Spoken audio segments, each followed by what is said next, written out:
Pertanyaannya leadership kepolisian bagaimana? Kok membiarkan oknum-oknum kepolisian melakukan hal yang melanggar hukum? Bagaimana mungkin sebagai seorang leader melihat atau tidak bisa menjamin bahwa anak buahnya yang harusnya melakukan penindakan hukum malah dia menjadi pihak yang melanggar hukum, dan ini adalah orang yang pertama yang dikasih kekuasaan untuk menegakkan hukum. Nah, ini tentunya pertanyaan terhadap leadership Kapolri ya, yang saat ini memimpin lembaga kepolisian Republik Indonesia. Ya baik pemirsa, kembali bersama kita di Jangan Salah Arah. Tapi sebelum kita mulai pembahasannya, jangan lupa untuk like, share, komen, dan subscribe channel Ahmad Nur Hidayat, dan simak terus Jangan Salah Arah yang tayang setiap hari. Ya, ini kita bahas topik yang pertama ini tentang prosesi otopsi ulang ya. Otopsi ulang Brigadir J, jenazah Brigadir J. Penggalian yang dilakukan oleh Pemuda Batak Bersatu ya, itu dilakukan tadi jam 8 pagi dan dihadiri oleh pihak pengacara dari keluarga Brigadir J ya, kemudian juga dari kepolisian dan tentara ikut mengawal prosesi dari ekshumasi atau penggalian ulang ya. Dan otopsi akan dilaksanakan biasanya itu 2 jam ya untuk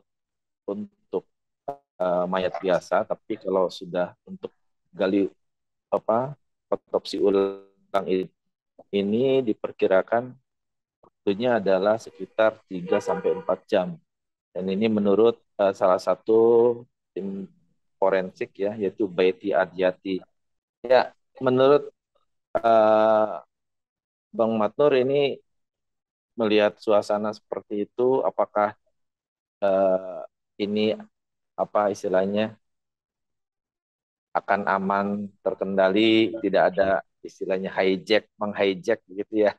Mungkin ini akan ada di proses apa yang harus lebih berhati-hati itu di proses selanjutnya pada saat otopsi dan uh, hasil otopsi ya. Nah, itu pengamanan harus sama ketatnya begitu. Ada tanggapan? Ya, baik. Saya kira hari ini adalah hari yang ditunggu ya oleh keluarga Brigadir J dan juga oleh masyarakat. Tetapi kita semua juga tidak bisa langsung mendapatkan hasil hari ini juga, karena proses otopsi ini kan prosesnya aja untuk memeriksa jenazah ini kan sekitar 2 jam paling cepat, dan hasilnya kan bisa lebih dari 1 atau 2 hari ya. Dan saya kira kita hanya ingin menyaksikan bahwa uh, otopsi ulang terhadap Brigadir J ini bisa terselenggara dengan lancar, tidak ada gangguan ya, baik itu gangguan yang sifatnya adalah teknis ataupun gangguan karena ada penghalang-halangan dari pihak-pihak tertentu misalkan yang tidak mau kebenaran terungkap ya, karena kita khawatir juga apabila ada gangguan dari pihak-pihak tertentu nanti hasil otopsinya tidak bisa menunjukkan bukti yang valid. Apa misalkan gangguan itu, misalkan ternyata jenazah yang hendak dibuka itu ternyata sudah dibuka duluan oleh pihak-pihak tertentu yang tidak bertanggung jawab misalkan ya, atau dalam perjalanan jenazah itu mungkin ada sabotase yang sehingga kemudian tidak bisa dikatakan jenazah itu otentik. Nah, ini yang ingin diketahui oleh masyarakat ya, yaitu perjalanan otopsi ulang ini apakah lancar atau tidak. Nah, dan kita saat ini sudah menyaksikan bahwa jenazah ini sudah dibawa ke rumah sakit ya, tempat lokasi otopsi itu berada, yaitu di daerah Rumah Sakit Sungai Bahar ya, betul nggak ya? Dan di situ ternyata jaraknya juga cukup jauh dari pemakaman, sekitar 2 kilo, dengan jalan yang katanya berlubang, penuh dengan batu-batu yang cukup tidak nyaman ya dilalui oleh kendaraan roda 4 ya.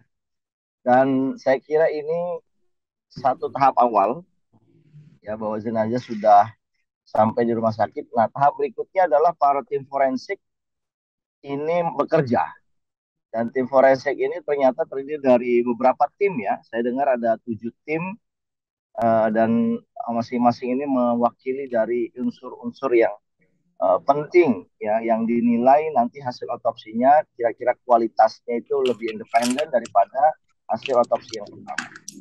Saya kira demikian, bro. Ya, ini dikabarkan tim forensik itu ada 10 orang ya. 10 orang itu ada dari internal polisian, kemudian ini dilakukan oleh 10 dokter forensik yang terdiri dari 3 internal dan sisanya dari Perhimpunan Dokter Forensik Indonesia. Di RSUD Sungai Bahar, Kabupaten Muaro Jambi. Nah ini spekulasi masih terus bergulir dan banyak komentar juga dari orang-orang ya. Dan yang menarik ini yang mungkin kita perlu kutip lagi ya. Ini 19 Juli lalu ada ex Kepala BAIS TNI Kapolda Metro Jaya tahu kejadian sebenarnya. Nah ini melihat dari gestur pada saat berpelukan ya. Kira-kira bagaimana perkiraan hasilnya ini Bang Mater nih? Saya kira ada banyak konsekuensi ya dari otopsi ulang yang akan dilakukan ini apabila hasilnya ini muncul ya. Saya kira ini menarik untuk kita bahas, kita kupas satu persatu. Pertama, secara umum otopsi ulang ini akan mengungkapkan kebenaran, ya, kebenaran yang selama ini ditutupi dalam otopsi yang pertama. Jadi hasil otopsi yang pertama ini kan tentunya ditandatangani oleh seorang dokter forensik, ya, yang tentunya berasal dari satu rumah sakit tertentu, yang kemudian dia memberikan laporan dan menyimpulkan bahwa korban meninggal karena baku tembak, gitu ya.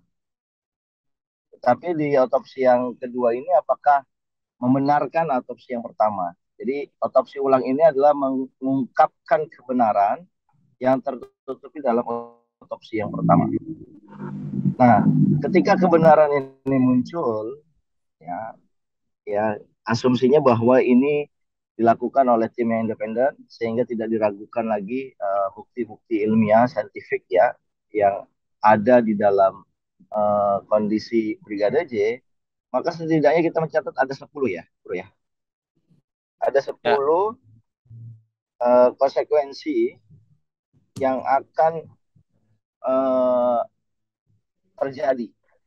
Yang pertama adalah konsekuensi atas nasib atau profesionalisme dari dokter forensik pada otopsi yang pertama. Saya kira dokter yang memforensik pada otopsi yang pertama ini akan bisa juga dikenakan oleh pasal misalkan menyembunyikan kebenaran, melaporkan sesuatu yang tidak sesuai dengan kondisi yang sebenarnya. Itu juga bisa melanggar pasal-pasal dalam profesi dokter itu, ya, tidak jujur, tidak mengungkapkan apa adanya, itu bisa dilakukan satu proses yang berlanjut. Gitu. Konsekuensi yang kedua adalah konsekuensi terkait penyembunyian atau pengambilan CCTV. Ya, ini pasti ada oknum ya yang katanya ada orang di luar kepolisian, ya, pihak ketiga berarti yang disuruh oleh pihak petinggi yang ada untuk mengambil ataupun menyembunyikan CCTV. Ini juga harus dicari, terutama siapa dalang yang memerintahkan itu, ya. Itu orang itu harus dikenakan pasal menyembunyikan barang bukti. Yang kemudian konsekuensi yang ketiga, apabila hasil otopsi ulang ini berbeda dengan hasil otopsi yang pertama, maka konsekuensi yang ketiga adalah investigasi atas informasi palsu, dugaan ya atas informasi palsu yang dilakukan oleh petinggi humas kepolisian. Kenapa saya katakan begitu? Karena narasi yang disampaikan oleh pihak petinggi ya humas ini kan narasi yang berujung kepada baku tembak dan juga pelecehan gitu. Nah, ini tentunya akan menguak kenapa ada informasi seperti ini. Apakah petinggi ini ingin menyembunyikan sesuatu atau dia mendapatkan laporan yang salah dari penyidik awal misalnya. Yang ketiga, yang keempat adalah konsekuensi terhadap Kompolnas. Ya, Kompolnas berkali-kali di stasiun TV kita perhatikan mereka menyampaikan narasi yang kurang lebih sama persis dengan narasinya polisi yang disampaikan pada hari-hari pertama gitu. Dan kita tahu konsekuensi informasi dari hari-hari pertama ini, ya kalau hasil otopsi ulang ini keluar, ini menjadi tidak dapat dipercaya. Gitu. Nah, pertanyaannya Kompolnas ini apa, memainkan peran apa dia sebenarnya di sini? Kenapa dia memainkan peran seperti itu? Apakah dia sesuai dengan tupoksinya melakukan peran seperti itu? Nah, ini akan apa? Menjadi pertanyaan publik ya tentang konsekuensi terhadap Kompolnas ini setidaknya kepada orang-orang tertentu, oknum tertentu yang tampil ya di berbagai media menyampaikan satu narasi yang sama persis sebagai sebagai juru bicara atau kepanjangan dari kepolisian. Nah, ini agak aneh. Yang kelima adalah saya kira ada juga konsekuensi terhadap orang yang melarang ya pembukaan peti mati ya korban Brigadir J ya. Sebenarnya orang yang melarang ini sudah dinonaktifkan, tetapi nonaktifkan ini kan bukan satu hukuman yang resmi, hukuman pengadilan kan bukan. Tentunya harus ada proses pengadilan berikutnya. Apakah ada pasal-pasal yang dilanggar oleh yang bersangkutan? Ya, kemudian yang bersangkutan ini melarang keluarga untuk membuka. Ini atas dasar apa? Apa dia diperintahkan? Kalau dia diperintahkan, siapa dalangnya? Yang keenam adalah konsekuensi atas peretasan HP Brigadir J dan keluarga ya. Nah, peretasan ini juga menjadi isu yang cukup sensitif. Kenapa? Karena ini ke korban, tapi malah diretas. Jadi ini kadang-kadang kita agak agak bingung. Ini aku ya biasanya diretas ini kan teroris, ya pelaku-pelaku kejahatan, pelanggaran HAM gitu. Nah ini kok HP-nya keluarga korban juga diretas gitu. Ini kan ada hal yang aneh. Untuk apa dia meretas itu? Siapa yang memerintahkan? Motivasinya apa? Ingin menghilangkan bukti atau apa? Misalkan ini juga perlu dijelaskan dan saya kira konsekuensi dari otopsi ini nanti akan bisa menjelaskan itu. Yang berikutnya ketujuh adalah forensik terhadap kepemilikan senjata. Tentunya kepemilikan senjata ini cukup krusial. Apa betul misalkan di dalam tubuh karena katanya lubang itu ada 6, sementara peluru yang dilepaskan adalah 7. Berarti ada satu peluru yang masih di dalam tubuh. Apa ini masih ada di dalam tubuh atau sudah dikeluarkan dalam otopsi yang pertama?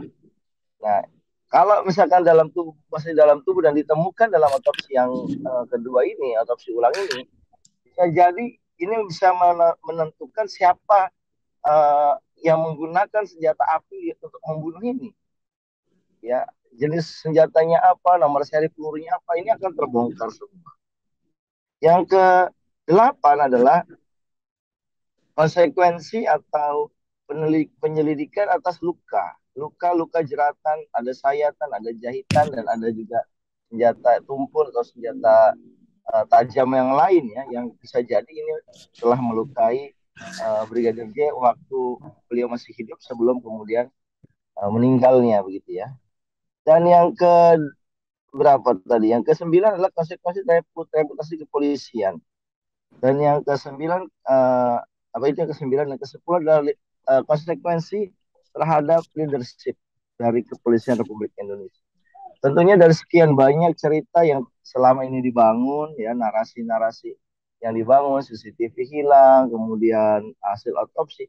Ini kalau seandainya dinyatakan tidak benar dalam otopsi yang kedua ini, tentunya pertanyaannya leadership kepolisian bagaimana? Kok membiarkan ya oknum-oknum kepolisian melakukan hal yang melanggar hukum? Bagaimana mungkin ya sebagai seorang leader melihat atau tidak bisa menjamin bahwa anak buahnya yang harusnya melakukan penindakan hukum malah dia menjadi pihak yang melanggar hukum dan ini adalah orang yang pertama yang dikasih kekuasaan untuk menegakkan hukum gitu. Nah ini tentunya pertanyaan terhadap leadership Kapolri ya yang saat ini memimpin lembaga kepolisian Republik Indonesia. Nah, saya ingin garis bawahi kita ini cinta kepada institusi kepolisian. Kecintaan kita ini adalah dalam rangka kepolisian ini bertindak sesuai dengan tupoksinya, menjadi pelindung, jadi pengayom masyarakat. Nah, kalau kemudian dia tidak menjadi pelindung dan pengayom karena ingin melindungi dan mengayomi petinggi oknum kepolisian, maka disitulah salah arahnya oknum itu. Dan kalau kesalahan oknum itu sistematis, maka ada kesalahan sistem dan juga kesalahan leadership di sini. Nah, ini yang kita perlu carikan evaluasi apa yang harus kita lakukan agar kepolisian kita dari hari ke hari makin baik. Demikian, Bu. Ya, baik. Bang Mus, ada tambahan, Bang Mus?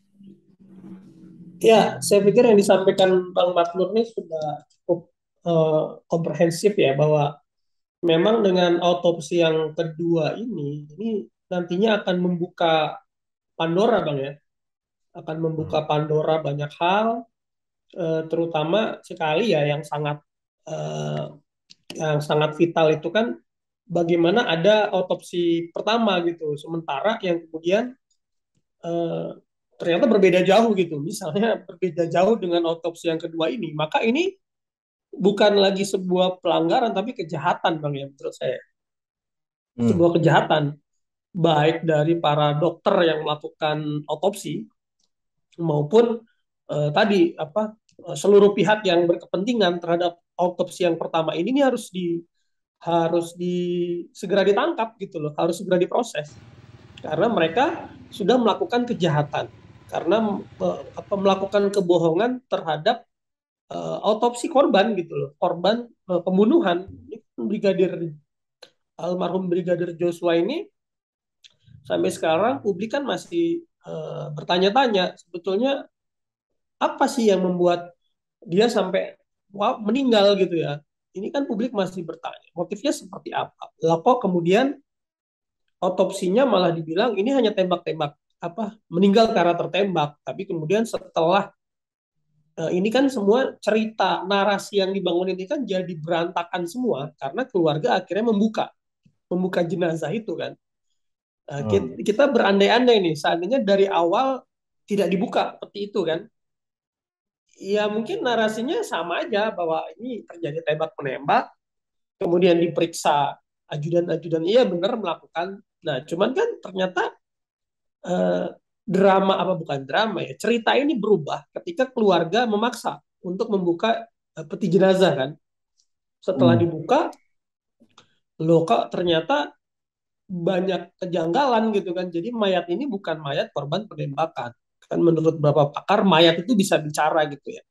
Jenazah itu bisa bicara. Setelah dilihat lebih lanjut ternyata ya tadi ada luka sayatan, ada luka eh, apa tusuk benda tumpul, benda tajam. Nah ini kan akhirnya yang membuat publik semakin tercengang gitu ya. Sebenarnya ini apa yang terjadi di kepolisian ini sampai ini yang meninggal anggota kepolisian aktif yang sedang mengawal jadi ajudan jenderal gitu bintang 2 di kepolisian, tapi berakhirnya seperti ini. Ini kan publik jadi pertanyaan besar gitu ya.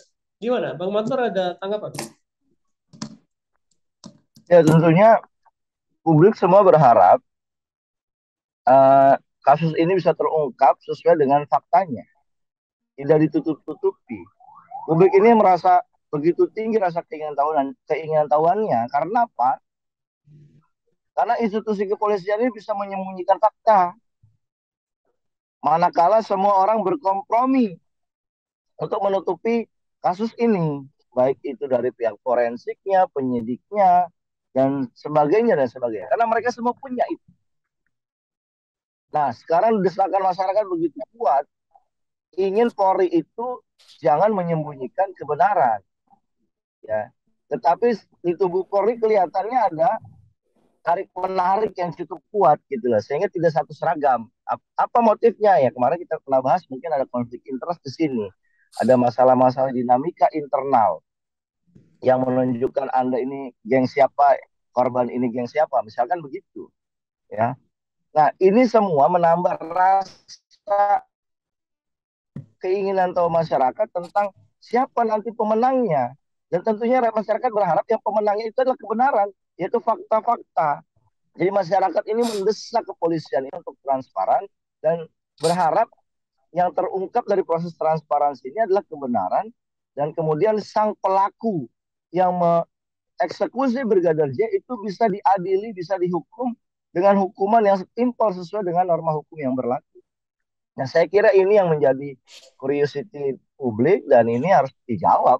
Dan semoga saja dengan otopsi ulang ini dan ada komitmen dari berbagai pihak, terutama pihak-pihak independen yang mau mengawal, ya kita berharap ini bisa terungkap sesuai dengan fakta kebenarannya. Demikian. Ya, baik. Ada komentar-komentar dari ini, dari apa yang bisa ditanggapi? Tapi sebelumnya saya menambahkan ya, Bro Eko ya.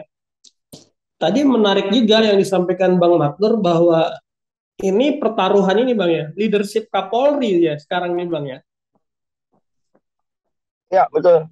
Jadi sebetulnya kan ya, jadi kalau kita melihat kasus ini, memang pada akhirnya ini publik akan melihat nih Kapolri ini apakah cukup punya leadership dan integritas ataukah tidak gitu loh dalam menangani kasus ini. Karena akhirnya yang menjadi atensi itu kan sekarang pimpinan tertinggi Polri gitu kan. Apakah dia bisa, bukan lagi orang-orang di bawahnya menurut saya Bang ya. Karena ya itu, akhirnya peristiwa ini sudah berkembang kemana-mana, bahkan termasuk sampai ke TNI juga kan. Jenderal TNI juga akhirnya ikut masuk dalam pusaran kasus ini gitu kan, segala macam. Makanya ini betul-betul menurut saya kalau ini sampai tidak bisa memenuhi rasa keadilan gitu ya terhadap publik, ya bisa jadi ini tanggung jawab Kapolri, ada di tangan Kapolri karena dia yang bertanggung jawab terhadap institusi kepolisian. Silakan.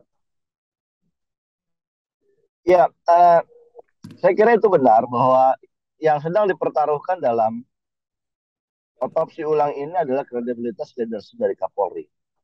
Itu saya tempatkan di poin ke-10 ya, Bro ya. Dan ini bisa dilihat juga bahwa masyarakat sepenuhnya agak khawatir dengan proses yang terjadi saat ini, yaitu misalkan rekonstruksi tembak menembak yang terjadi di rumah Verdi Sambo. Karena rekonstruksi ini membuat rekonstruksi terhadap informasi dari kepolisian yang pertama kali, bahwa di situ mengabaikan adanya penyiksaan, penganiayaan atau ancaman sebelum kejadian. Jadi itu hanya on the spot tembak menembak saja. Nah, apakah tembak menembak itu benar-benar terjadi? Itu yang menjadi pertanyaan. Atau jangan-jangan Brigadir J ini sudah meninggal sebelum terjadi tembak menembak. Nah, saya kira ini yang dari forensik ini harus bisa menjawab. Kalau seandainya meninggalnya karena sebelum terjadi tembak menembak, berarti ini kan tembak menembaknya ini kan bisa dikatakan bohong-bohongan. Tembak polisi bisa kebohongan kalau ternyata meninggalnya sebelum terjadi tembak menembak. Jadi si Brigadir J ini sudah dibawa ke rumah dinas ini dalam kondisi sudah jadi mayat dan situ ditembak saja begitu. Ya, nah ini menjadi menarik gitu loh. Dan apabila dalam otopsi ulang ini ditemukan fakta demikian bahwa Brigadir J ini meninggal karena penganiayaan sebelumnya, berarti tembak menembak ini menjadi tidak valid. Berarti rekonstruksi kemarin yang dibangun oleh pihak kepolisian, penyidik kepolisian, ya penyidik Polda itu menjadi salah. Nah, ternyata adegan itu bukan tidak ada, ya dalam arti tidak valid lagi. Bahwa yang bersangkutan ini meninggalnya bukan karena tembak menembak, tapi karena dianiaya sebelumnya. Nah, ini akan mengubah konstelasi. Dan disinilah reputasi pihak pelaku-pelaku dari 1 sampai 9 tadi itu akan betul-betul tergantung kepada bagaimana sikap Kapolri selanjutnya terhadap temuan-temuan dari otopsi ulang yang kedua ini. Kalau Kapolri mengatakan enggak, saya akan sikat semua yang tidak sesuai dengan SOP, maka ini akan banyak korban, bro. Tidak hanya dokter forensiknya, tetapi seluruh penyidik-penyidik yang mencoba membangun logika seolah-olah baku tembak itu betul-betul terjadi, itu juga akan melakukan, saya kira, penindakan disiplin, gitu ya. Ya, baik. Tampaknya menarik. Ada video baru, host, yang bisa ditampilkan secara live.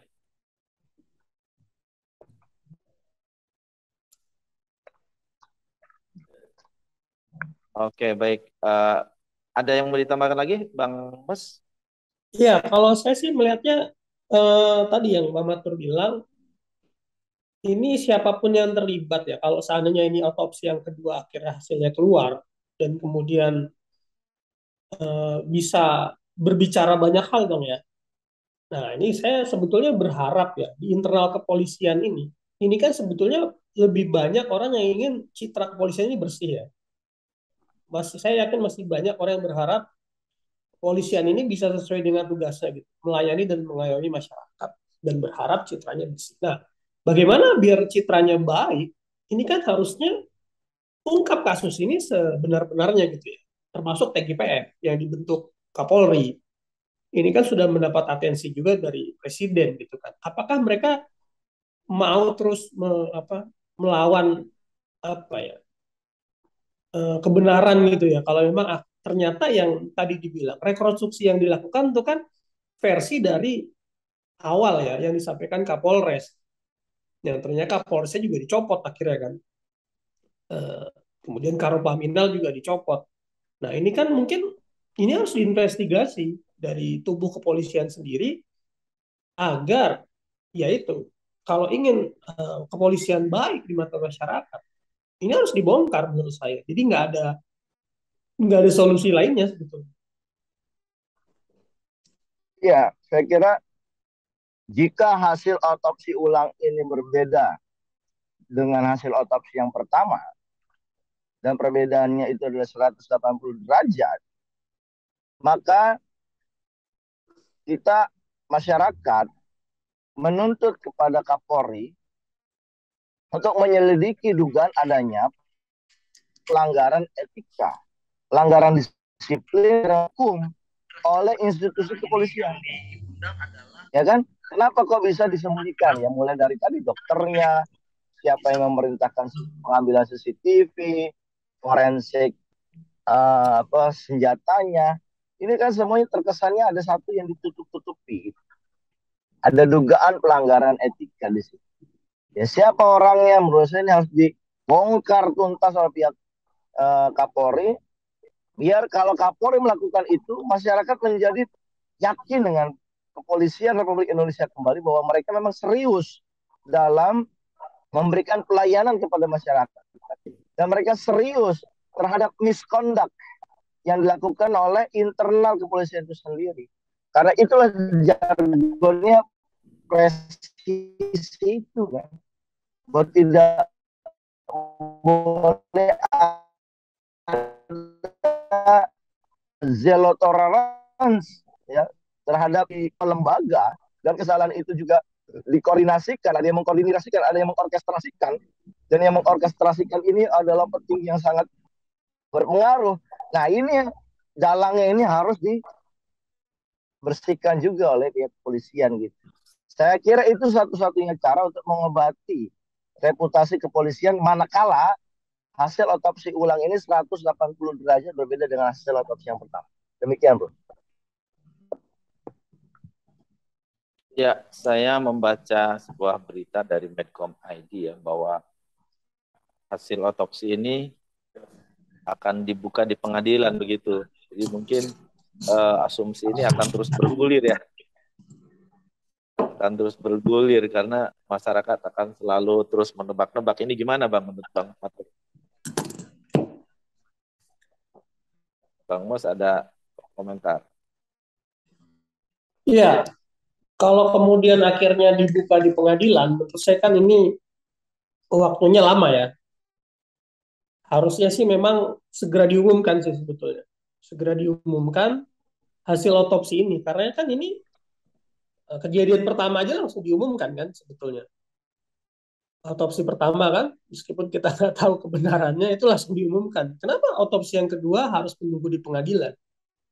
Padahal kan ini publik berhak tahu, karena ini isunya sudah menjadi isu nasional, karena nanti khawatir prosesnya ini akan sangat berlarut-larut. Dan saya nggak tahu ya, apakah misalnya keluarga ataupun tim pengacara hukum akan setuju ketika hasilnya ini dibukanya di pengadilan. Kalau menurut saya langsung saja dibuka. Setelah selesai otopsi berlangsung, harus disampaikan ke publik. Sehingga misalnya ya, kalau seandainya bisa diumumkan, berarti kan akan mungkin langsung ada tersangka baru gitu kan. Misalnya, wah ternyata otopsi pertama ini direkayasa misalnya. Ketika hasilnya berbeda 180 derajat. Jadi kan harus ada pihak-pihak yang bertanggung jawab atas keluarnya hasil otopsi pertama. Itu mungkin dari saya. Bang Matur mungkin ada tanggapan. Ya, saya kira di tengah rasa hausnya keinginan tahuan publik, saya kira nggak perlu hasil yang pertama ini, yang kedua ini disampaikan sejauh nanti kan masuk ke kejaksaan, di kejaksaan ya susunlah materi penuntutan, baru masuk ke pengadilan. Ini kira-kira 3-4 bulan baru masuk pengadilan, dan baru bulan ke-6 ya mungkin baru bisa disidangkan. Saya kira ini adalah salah satu keinginan yang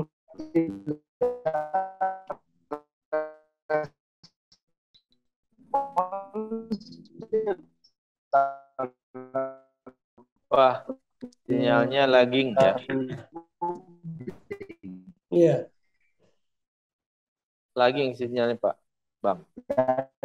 Ini dampaknya ketika kepolisian tidak responsif terhadap keinginan publik, maka terkesannya kepolisian, iya ya, sinyalnya problem ya.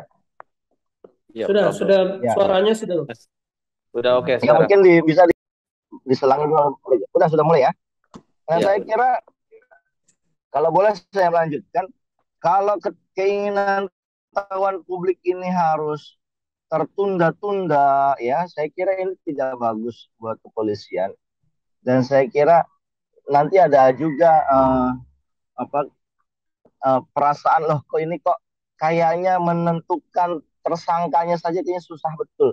Kita kan nggak menunggu orang ini benar-benar terbukti menjadi penjahat kan, tapi setidaknya masyarakat itu ingin tahu siapa tersangka yang sebenarnya. Betul. Dan ketika ada tersangka, masyarakat juga pengen tahu apa motifnya. Minimal itu loh yang dijelaskan. Masyarakat mungkin nggak perlu detail ya, tetapi masyarakat saya kira haus sekali dengan informasi, dan mereka tahu kalau seandainya pelakunya adalah orang yang berpengaruh. Nah ini yang kemudian masyarakat ingin tahu. Nah sekarang apakah proses pengadilannya bisa berjalan dengan sebaik-baiknya, atau sang tersangka yang karena punya pengaruh yang begitu luar biasa bisa bebas misalkan. Nah ini penting buat masyarakat, karena masyarakat ingin tahu apakah kebenaran dan keadilan di negeri ini ya bisa tertegakkan dengan sistem yang ada, dan harapannya bisa harusnya. Ya saya kira ini tidak perlu untuk menunda-nunda, apalagi mengatakan narasi nanti dibukanya di pengadilan gitu ya, itu bukan pembukaan yang resmi yang detail.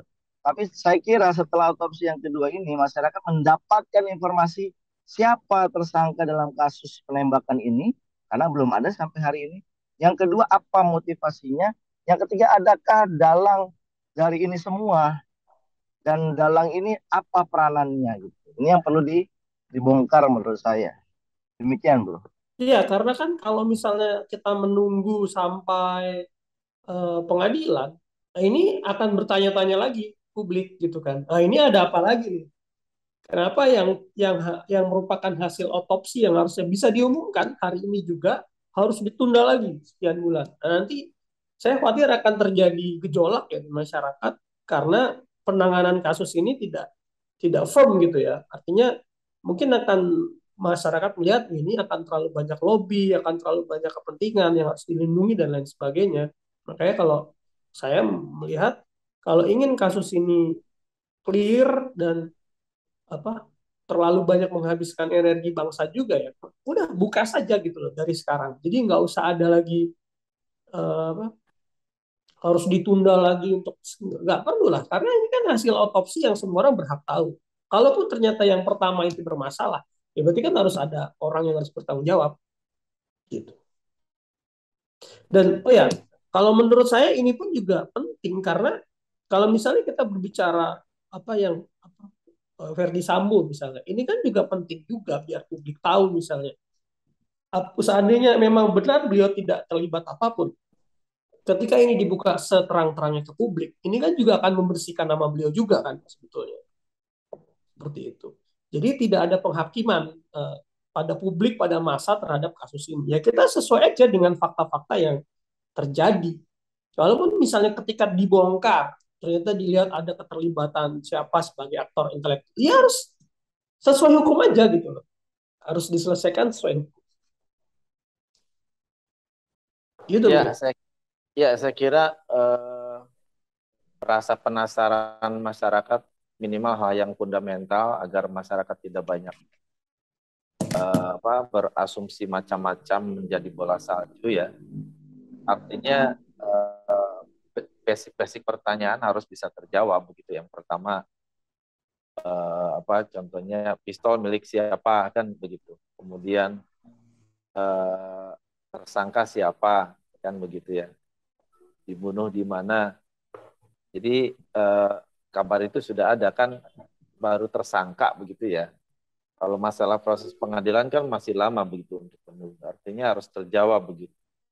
Sehingga isu-isu apa yang lebih penting bagi negara itu jadi teralihkan gitu. Ini masyarakat khawatirnya ada hal yang lebih fundamental yang harus jadi bahan perhatian orang-orang, kemudian luput ya, padahal itu berpengaruh kepada kesejahteraan masyarakat misalnya begitu kan.